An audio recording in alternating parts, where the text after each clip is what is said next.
അകാലത്തിൽ വിട പറഞ്ഞില്ലായിരുന്നുവെങ്കിൽ ഇന്ത്യൻ സിനിമയുടെ മുഖമായി മാറേണ്ടിയിരുന്ന നടൻ, action king, stylish super star Jayan. Marco സിനിമയുമായി ബന്ധപ്പെട്ട ഒരു ഇന്റർവ്യൂവിൽ ഉണ്ണിമുകുന്ദൻ പറഞ്ഞൊരു കാര്യമുണ്ട്. ഈ സിനിമ ആക്ഷൻ ഹീറോസിനുള്ള എൻ്റെ ട്രിബ്യൂട്ടായിരിക്കും, പ്രത്യേകിച്ച് ആക്ഷൻ ഹീറോ ജയനുള്ള എൻ്റെ ഒരു സമർപ്പണം. ഇന്ന് അനശ്വര നടൻ ജയന്റെ ജന്മദിനം. 1939 ജൂലൈ 25 കൊല്ലത്താണ് കൃഷ്ണൻ മാധവൻ നായർ എന്ന ജയന്റെ ജനനം. കൊല്ലം ഗവൺമെന്റ് ബോയ്സ് ഹൈസ്കൂളിലായിരുന്നു 10ാം ക്ലാസ് വരെയുള്ള പഠനം. പിന്നീട് രാജ്യസേവനത്തിനായി ജയൻ ഇന്ത്യൻ നേവിയിൽ ചേർന്നു. ഇന്ത്യയുടെ ആദ്യത്തെ യുദ്ധക്കപ്പലായ INS വിക്രാന്ത് ഏറ്റെടുക്കുന്നതിനായി ഗ്രേറ്റ് ബ്രിട്ടനിലേക്ക് യാത്ര ചെയ്ത ഇന്ത്യൻ നേവി ടീമിൽ അംഗമായിരുന്നു അദ്ദേഹം. സേവനകാലത്ത് നേവിയുടെ ഫുട്ബോൾ ടീമിലും അംഗമായി.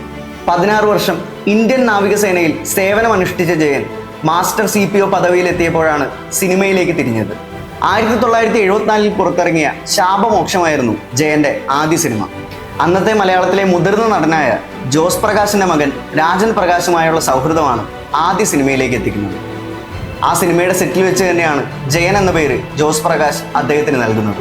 ഈ സിനിമയിലൂടെ ജയന്റെ അഭിനയത്തിനും ഫിസിക്കിനും ഒരുപാട് പ്രശംസ ലഭിച്ചു. പിന്നീട് തച്ചോളി അമ്പു, ഏതോ സ്വപ്നം, ലിസ എന്നിങ്ങനെ നായകനായും തിളങ്ങിയ സിനിമകൾ. എന്നാൽ ജയനെ ഒരു സൂപ്പർ സ്റ്റാർ ആക്കിയത് ശരപഞ്ചരം എന്ന സിനിമയാണ്. ആ വർഷത്തെ കളക്ഷൻ റെക്കോർഡും ആ സിനിമ സ്വന്തമാക്കി. അടുത്തു വന്ന അങ്ങാടി അതിലേറെ ഹിറ്റായി. 70കളുടെ അവസാനത്തോടെ ജയൻ മലയാളത്തിലെ പ്രധാനപ്പെട്ട ഒരു നടനായി മാറി.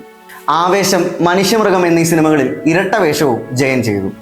മെയ്വഴക്കം കൊണ്ടും സംഭാഷണ ശൈലി കൊണ്ടും അക്കാലത്തും ഇക്കാലത്തും ജയൻ ഉണ്ടാക്കുന്ന ഓളം ചെറുതല്ല. 1980 നവംബർ 16 കോളിളക്കം എന്ന സിനിമയുടെ ഷൂട്ടിങ്ങിനിടെയുണ്ടായ ഹെലികോപ്റ്റർ അപകടത്തിൽ ജയൻ മരണപ്പെട്ടു. ജയൻ ഒരു കാലഘട്ടത്തിന്റെ ഓർമ്മപ്പെടുത്തലാണ്. മലയാളത്തിലെ ആക്ഷൻ ഹീറോകൾക്ക് പഠനമാക്കാൻ കഴിയുന്ന ജീവിതമാണ് അയാളുടേത്. ജയൻ സാഹസികമായി വെട്ടിയിട്ട സിനിമ വഴിയിൽ ഇനിയും മികച്ച ആക്ഷൻ ഹീറോകൾ ഇവിടെ ഉണ്ടാകുമെന്ന് പ്രതീക്ഷിക്കാം.